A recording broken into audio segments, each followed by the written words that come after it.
উচ্চতা ভীতি থাকা মানুষটি জীবনে 1000 ফুট উপর থেকে ঝাঁপিয়ে পড়েছেন অনেকবার।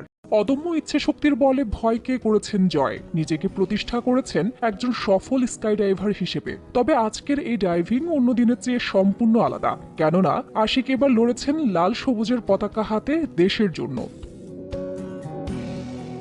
মেঘের ভাঁজে ভাঁজে পাখির মতো উড়ে জানান দেন বাংলাদেশকে, জানান দেন বাংলার মানুষের অদম্য সাহস আর শক্তির। যুক্তরাষ্ট্রের স্থানীয় সময় সকাল 8:45টায় মেমফিসে 41,000 ফুট উঁচু থেকে ঝাঁপ দিয়ে লাল সবুজের পতাকা হাতে মাটিতে সফলভাবে নেমে আসেন আশিক চৌধুরী। পৃথিবীর বুকে নামতে থাকা আশিক এক পর্যায়ে খুলেন প্যারাসুট। এরপর ধীরে ধীরে নেমে আসেন যুক্তরাষ্ট্রের মেমফিসের নির্ধারিত এয়ারফিল্ডে।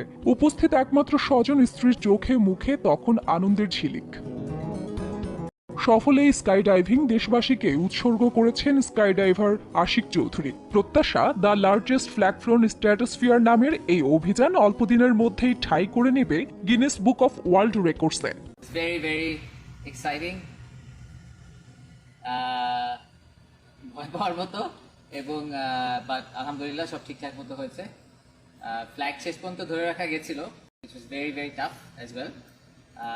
আমরা ইভেন্চুয়ালি আমি আসলে এসে ল্যান্ড করতে পারিনি এখানে। I landed maybe 200 meters away from the drop zone, but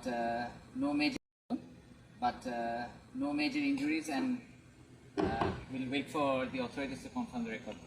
বৈমানিক পরিবারের সন্তান আশিক পেশায় ব্যাংকার হলেও রপ্ত করেছেন বিমান চালানো, পাশাপাশি স্বপ্ন দেখতেন পাখির মতো উড়ে বেড়ানোর। সেই স্বপ্ন থেকেই অনুশীলন শুরু করেন স্কাই ডাইভিং এ। বর্তমানে তিনি একজন সনদধারী স্কাইডাইভার।